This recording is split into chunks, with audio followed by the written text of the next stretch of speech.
Hello, we've got a 2017 Volkswagen Caddy, completely unresponsive stereo unit. I think if you own a Volkswagen, you'll probably come across this problem. This has only done 46,000 kilometers, not much at all, and yet we've got a completely dead touchscreen. Nothing works, it's completely unresponsive, very frustrating. Some areas of the screen are completely dead. Anyway, we're going to replace the touchscreen because it's annoying me for far too long.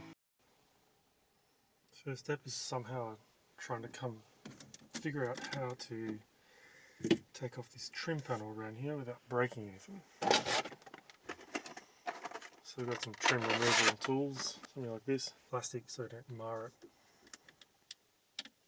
and then slowly pry until we unclip the clips on the back.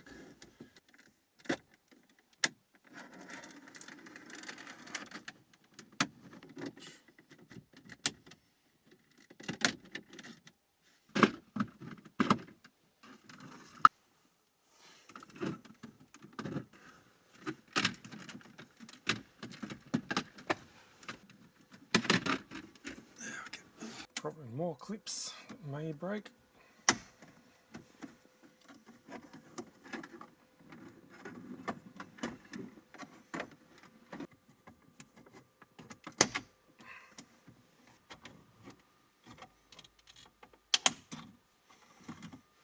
There we go, there's the trim piece off. A whole bunch of screws to take off here, here, here, here. Looks like some Torx bolts, Torx head. Let's go grab that tool. Torx T20. Just undo all these screws. After working on Japanese cars all my life, working on European cars, everything's all Torx. Not quite used to that yet.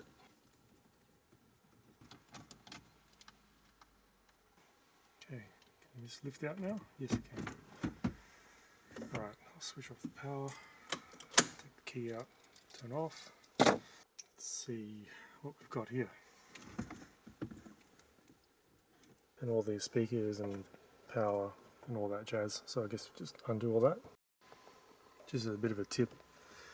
These connectors are quite finicky, but what you need to do is you flick this up here, like that, and then it unlocks it. Don't try and yank on it without doing that. Otherwise you'll be there forever and you won't be able to get it off. So, and then this should be able to undo. Oops, like that. And then the main speaker and power harness, you actually have to lift this lever up. Like that. And then that slides out. And she's free. Off to the workbench.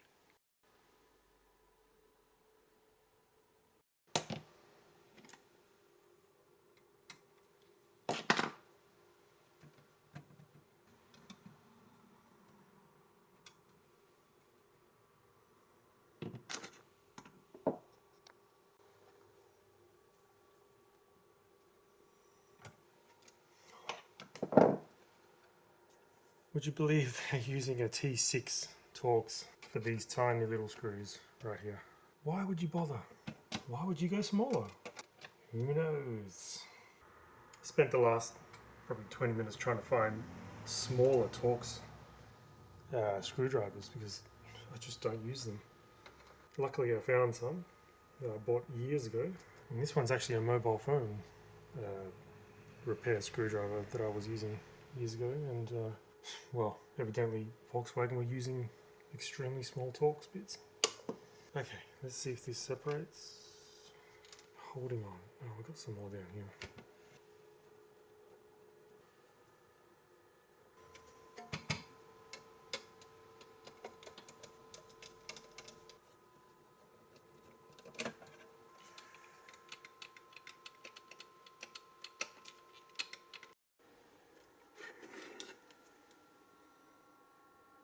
I think you've got to pry at that tab there.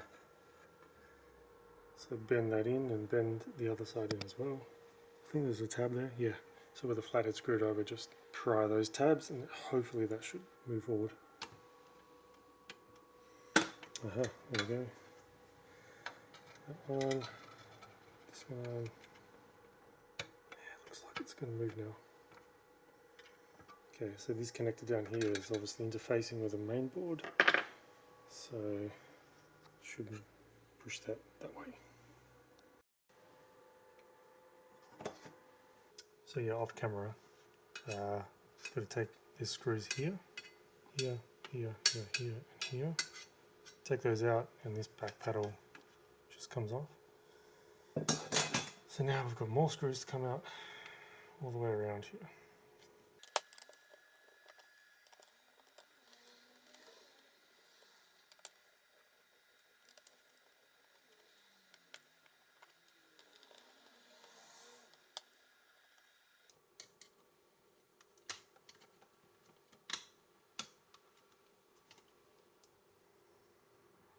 SD card reader.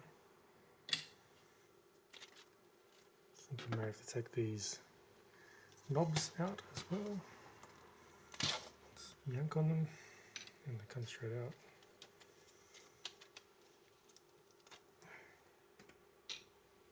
Okay, separation achieved. Right, so we're going to be closer to the touch screen. Why is this so dirty? Okay, so here looks like we have to lift. Got to lift this tab here, like that. Same with this one.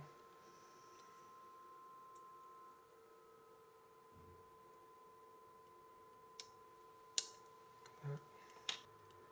Ribbon out. Take this ribbon out. Okay, slowly then separate.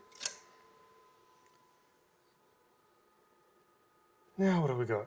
We've got a metal frame and an LCD screen with a touch screen. What's the bet? The touch screen is fused to the LCD screen.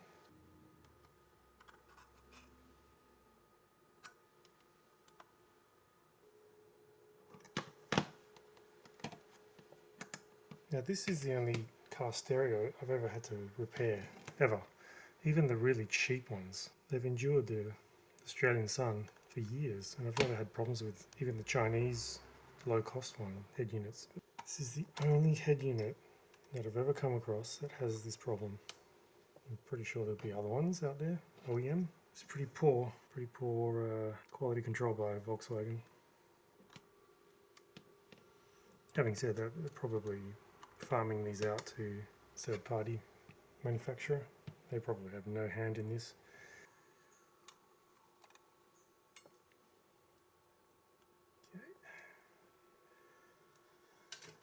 Ah, jeez, many layers. Okay, so that's the touch screen. Now, I don't know if this is able to be separated.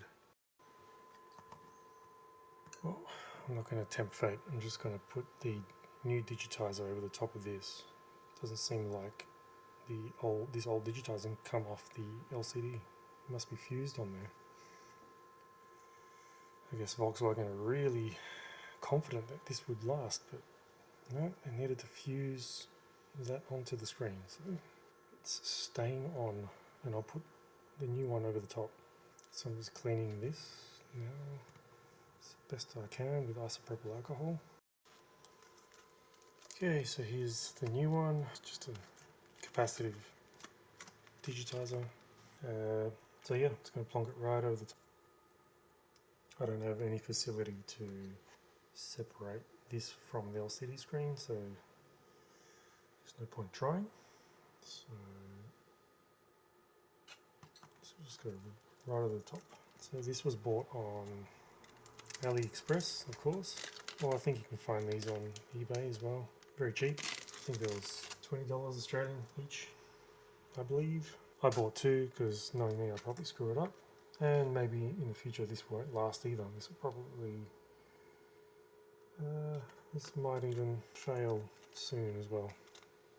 So it looks like there's some adhesive on the back. Let's try to put this over the top without ruining anything. This cable's making me nervous. No, it is right. I can just barely see there's a big bezel on the top there on the original. So that is right. Just looks wrong. So I'm just gonna Go be in reverse order now. Just put it back together. Hope for the best.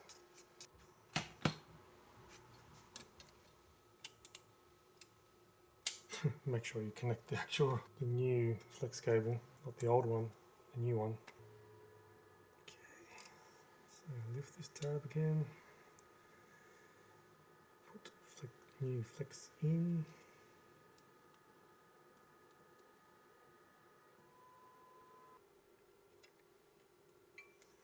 Now you got to line up the holes. And screw it in. Okay, I made a mistake.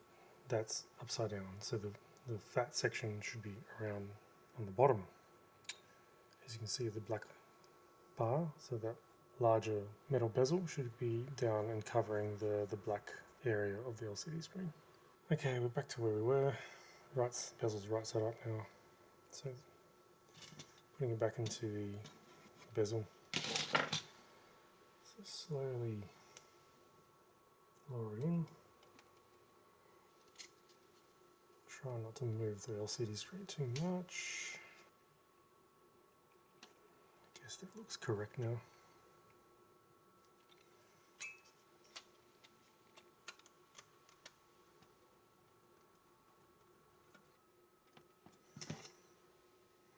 Guess it looks okay.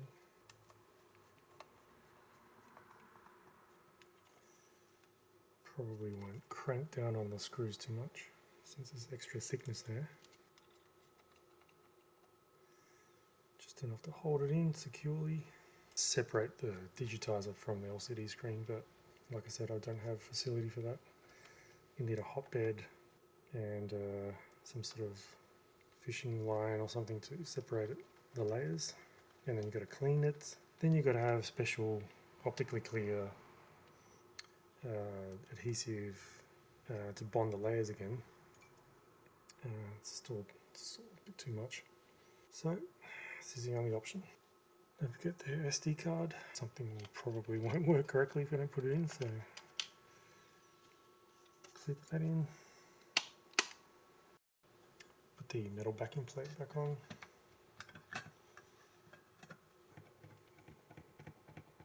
Put the buttons back on.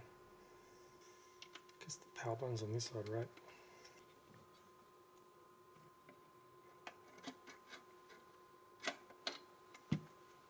That connector's got to go in. So yeah, essentially just put it all back together in reverse order, which I'm about to do now, and I'll chuck it back in the car, see if this works.